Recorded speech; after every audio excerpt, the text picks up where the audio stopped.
Greetings, salutations, and welcome to Sportslook, the sports television program for the High Plains of West Texas and eastern New Mexico. I'm your host, Doc Alder, and let's see, did anything important happen during spring break time? Yeah, the Greyhound basketball team won the Lone Star Conference Championship in the tournament. So we're going to devote an entire episode tonight to Greyhound basketball. We're going to have Brent Owen, the head coach of Greyhound men's basketball. We're also going to have Conrad Lachinsky and Lyron Bennett, two of his players. I'll finish up with an overtime, but as always, I'll start out with an Eastern recap.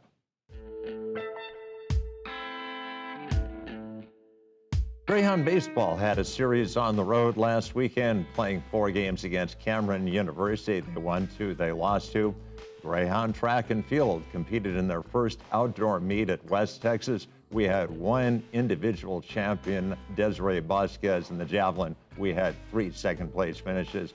Greyhound softball lost 3 games on their last away series, but they got back home on Tuesday and had an impressive win against University of Texas Permian Basin. Well, that has been your Eastern recap, so what we'll do is we'll clear the set and we'll bring in our first guest, Brent Owen, right now.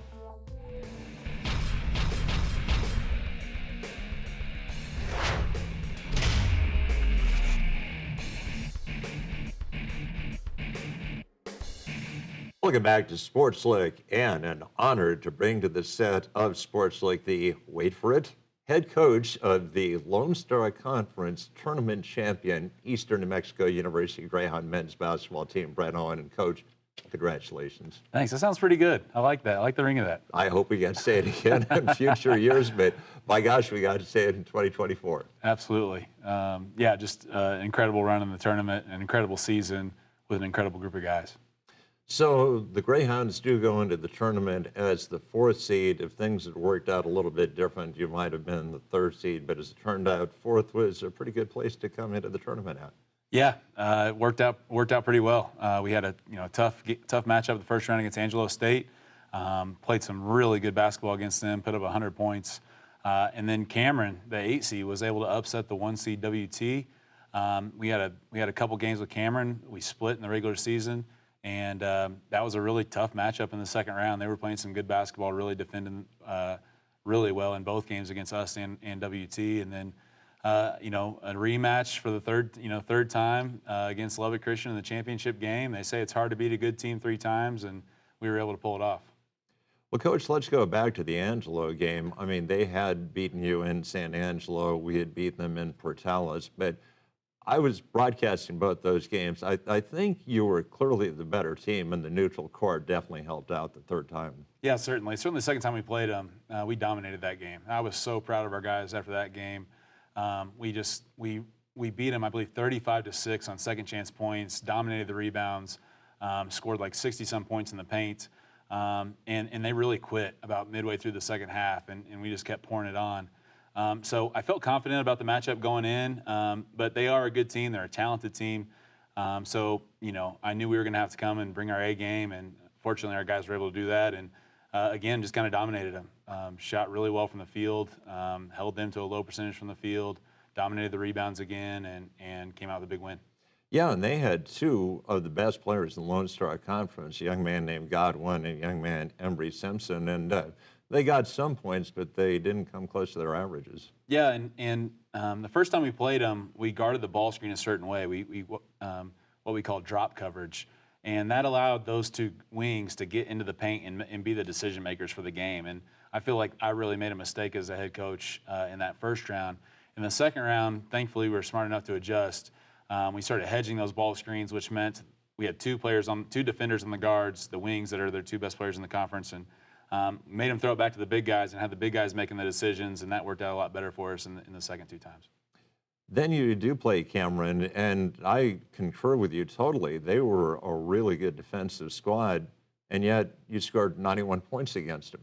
Yeah, our guys could score the basketball. We had 12 times over 100 this season. We set the Eastern New Mexico University scoring mark for a season and for points per game.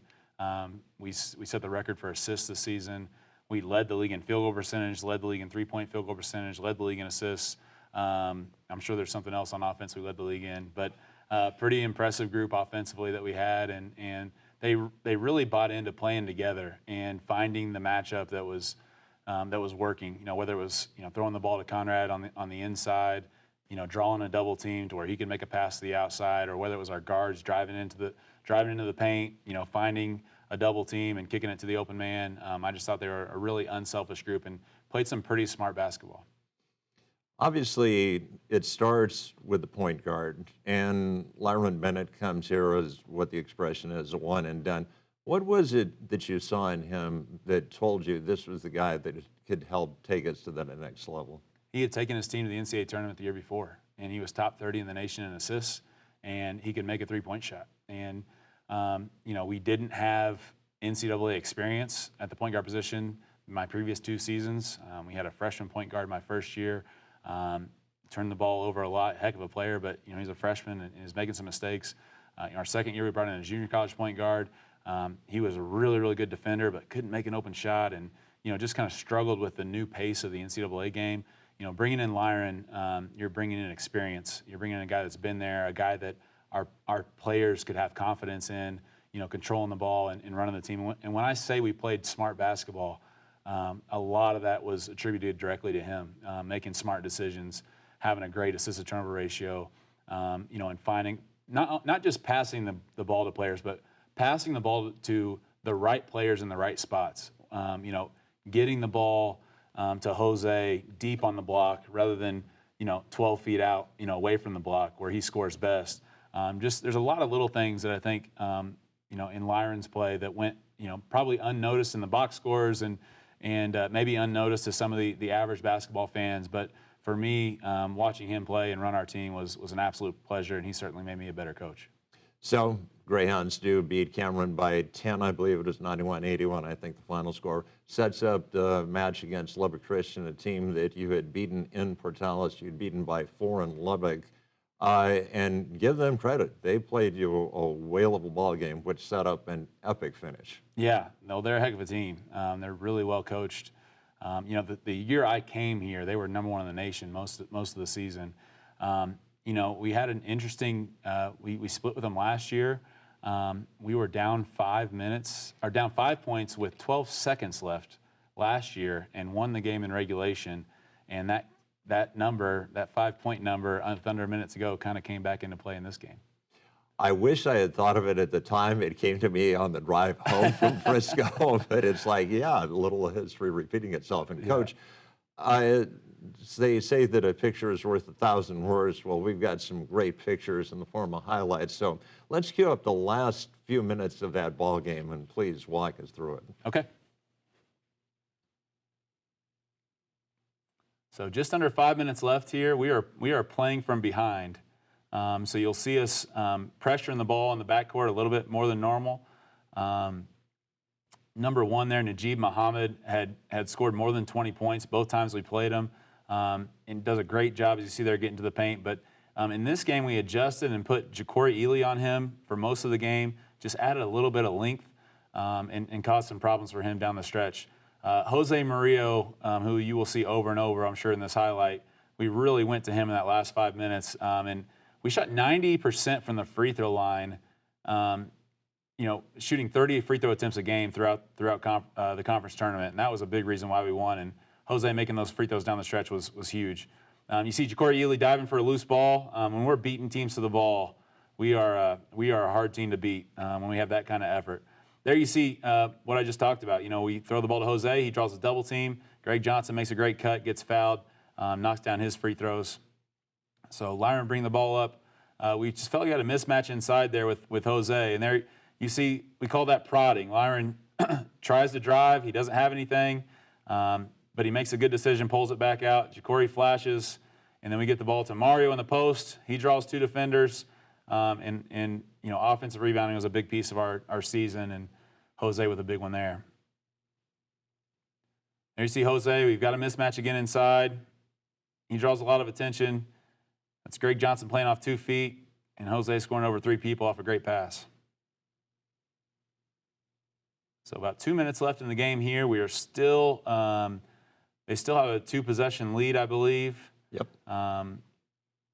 So it's important that you get a great look on every possession here. You see Greg Johnson fighting for his catch. That's something we talk about, getting the catch on the arc, delivering the ball to Jose, and then a great cut again. You know, we were really doing a good job of making basket cuts when the ball was being double teamed in the post.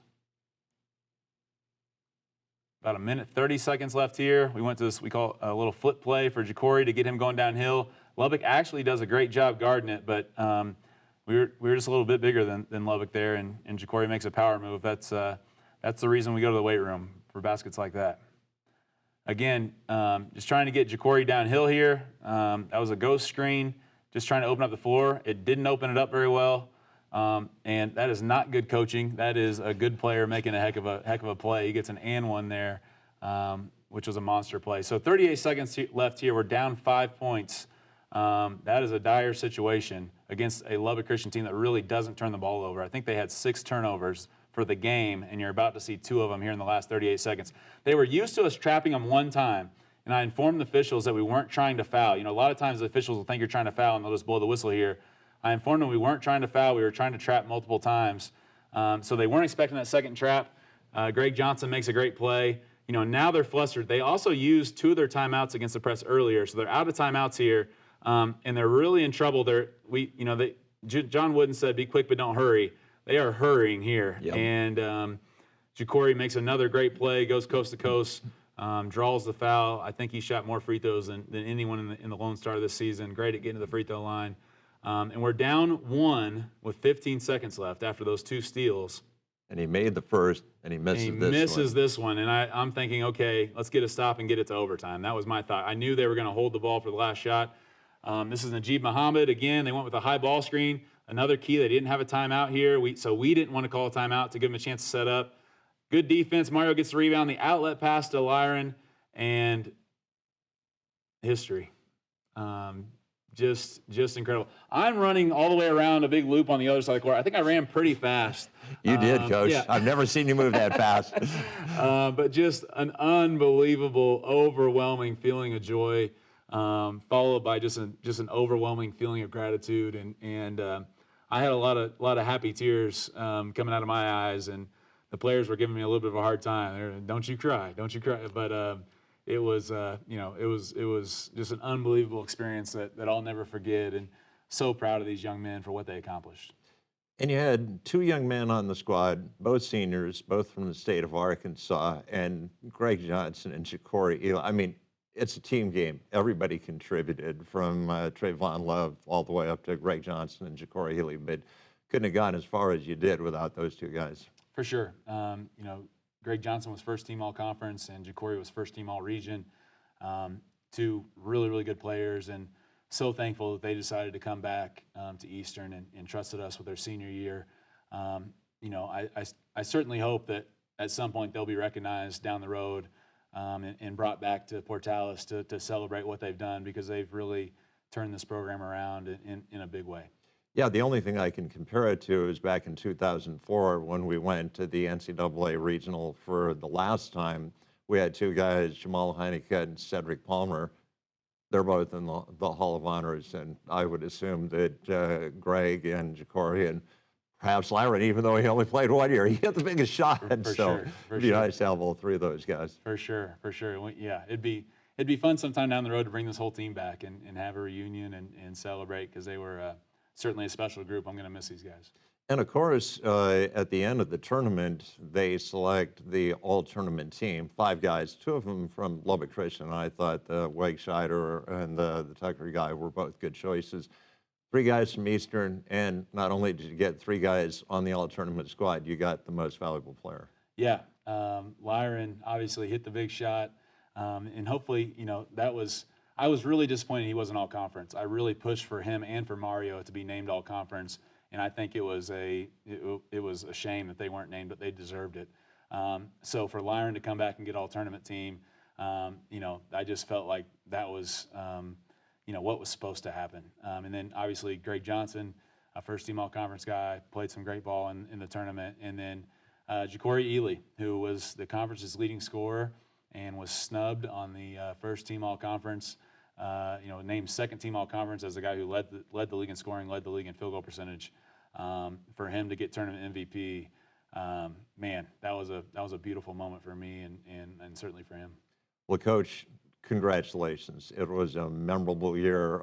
If anybody heard my broadcast of those last 38 seconds, I'm definitely losing my press credentials because I was up and clapping, but just a great year. Congratulations to you, your coaches, and all of your players. Yeah, thank you for that. Thank you for the call. We listened to it as a coaching staff in the office today, and hopefully we'll get to share that online through our social media. So people out there be looking for that. And then I just want to say thank you, Doc, for everything that you've done. Getting the word out to all the people through Sportslook, through the radio, and we're just so appreciative. And it's great to have a professional broadcaster doing our games for a young man like Lyron Bennett, whose family's back home in Boston, listening to every game. For my family, who listens to every game, it's really special. And I just want to go ahead and tell you, we are getting Lone Star Conference Tournament championship rings. We're really excited about that, and the basketball program will be providing you with a championship ring. So I've already snuck your ring size from your lady, and so you'll have one on the way soon. And I just want to say we're really thankful for you. Well, Coach, I will wear it with pride along with my wedding ring for the rest of my life. Awesome. All right, well, that is going to wrap up our first interview segment. So we'll clear this out and we'll bring in Lyron Bennett and Conrad Lachinsky from the basketball squad right now.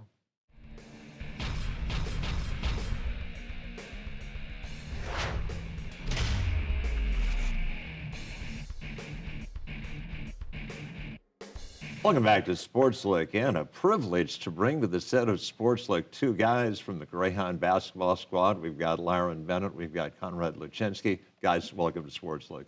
How you doing? Appreciate it.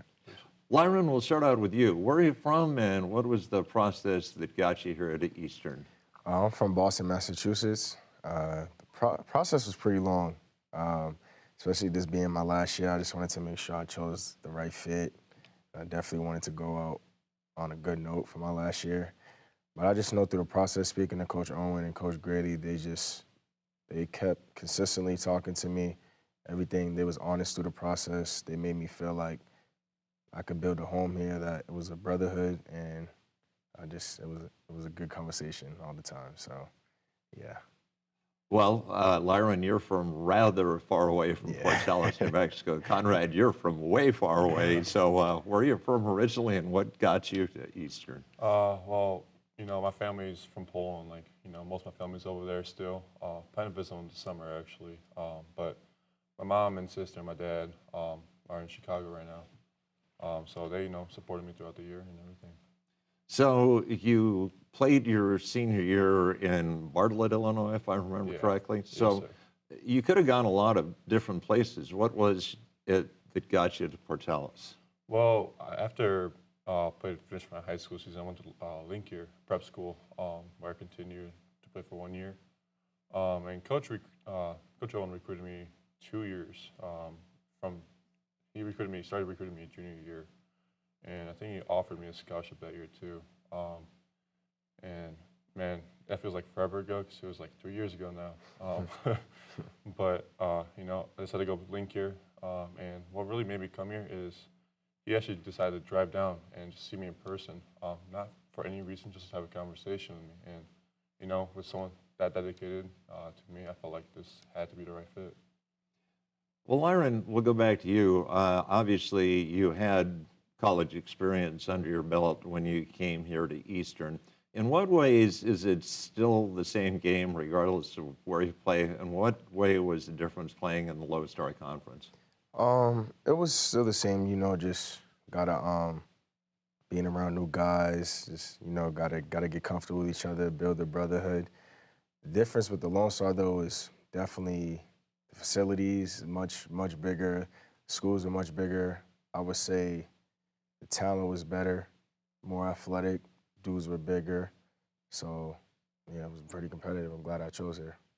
And Conrad, will ask you, what was the adjustment going from high school to the prep school to going to playing Division II basketball? Yeah, I think the game speed was the biggest thing for me. And, the strength also, I never had a ton of strength to me because of my size, and it's no excuse, but, wasn't my top priority at the time. But Ever since I got here, Coach has been helping me get stronger and everything and continue to get used to the speed of the game because it's just completely different. Lyron, when you got here, at what point in the season did you recognize how good this team could be? I want to say against DBU. It was number 4 in the nation at the time when we played them. And then I know how hard it is. Coach Owen always preached how hard it is in this league to win on the road. When we went to that house and we won, and it wasn't easy, but we won by like 15 points. Yep. I was like, yeah, I think this team, we could really do it. Like that was a great game for us. Conrad, I'll ask you the same question. What was the game where you really recognized the potential of the squad? I think it's our 4th game of the season, actually. It's against Fort Lewis at their place. We were down first half, and then Coach, I think, just let us go. He just let us play freely. And once he did that, I think we just opened up like a whole new world. We came back and lost to a buzzer beater and lost by 1 point to that game. But that's when I realized that we had a ton of potential in this team.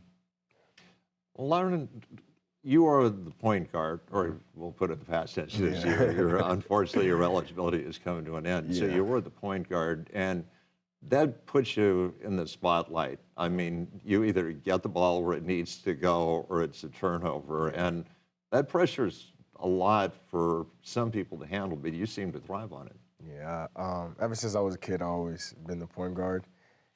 So it kind of just felt like second nature to me, and I've never been the player to like score a bunch of points. I always like to get everybody involved. Like I just like to see everybody happy. So when everybody happy, that just makes me feel good, makes me play better. So just being the point guard, yeah, that's my position. I love it.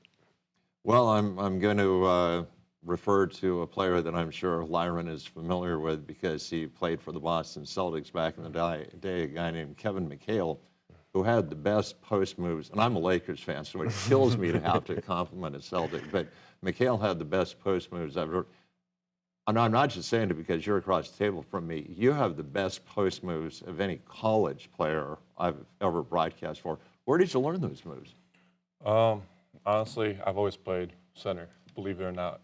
I don't look too tall, but No, yeah. I'm a bit taller. I've always been tall, and so coaches, they've always had me play post. And freshman year, I met this coach. I was actually training with an NBA player, Maul McCaskill, and his friend, he's still one of my closest friends now. He's family to me, and he's just worked me year out. And he became my assistant coach high school year, senior year, and he just helped me incredibly. I mean, when I started working with him, I couldn't even catch the ball, let alone. So it's really all thanks to him mainly, and then, God has His presence too. So. Lyron, obviously we saw the highlight of you hitting the three to win it. Two things must have been going through your head. Number one, can I pass the ball up the court or should I shoot it? And at what point did you realize, no, I got to launch this? When I got it, I was dribbling down court. I seen Jacory take off. Like, I ain't never seen him run that fast. He ran fast. I was like, I think I can get it to him. But then I looked at the clock. It was like 1 point something. I'm like, I don't think I get enough time. So I just gathered myself, went off 2, shot it, and it felt good leaving my hands. So once it went through the net, it was unbelievable. Unbelievable. Well, Conrad, let's talk about the view from the bench. What did it look like from your perspective? Oh, man, it was awesome. I mean, I think, I was sitting next to Junior, actually, and me and him were just talking the whole time. We're like, hold on, this can actually happen. And we were just ready. I think we were the first ones up, me and him. We were both ready for that shot to go in. And it looked good from our side. And, we have faith in Lyron, so it was an incredible feeling. I had the best seat in the house because from where I was sitting and where the basket was, you were right in between. And as soon as it left your hand, I said, if it's long enough, it's in. And then it was. Well, Lyron and Conrad, we've talked about the athlete part of student athlete. Let's talk about the student. What are you majoring in and what do you hope to do with your future? I'm majoring in university studies with emphasis in business and sports management. So after college, my main goal is to go overseas. I want to keep playing professional as long as I can. But when the ball starts bouncing for me, I want to go into coaching, hopefully be like a varsity high school coach around my town, then grow from there. So you hope to move back to Beantown? Yeah, There we go. And then wherever basketball takes me from there, it takes me. There you go. Yeah. Conrad will ask you the same question. What are you majoring in? I'm actually currently undecided still. Okay. But I'm leaning towards sports management on the business side. Also, just like Lyron, you know, I want to play professionally. I think basketball's taken me a long way, and still got many years ahead of me. But after, you know, the ball stops bouncing, I plan I should be coached like Lyron. Not sure where. You know, I want to go as high as possible, but I feel like I have a great mindset for it. So. Well, guys, and it's interesting. We've got a point guard, we've got a post, we've got a left-hander, we've got a right-hander, we've got a senior, we've got a freshman. So covering the long and the short, literally, of Greyhound basketball. And guys, seriously, I mean, I don't know if I'm going to be here 30 years from now, but 30 years from now, people are still going to be talking about your team. So congratulations and thanks for giving us such a memorable year. Thank you so Appreciate much. it. Thank Appreciate you. it for having us. All right. Well, that is going to wrap up the interview segment of Sportslook. So what we'll do is we'll clear this out, and I'll finish up with an overtime right now.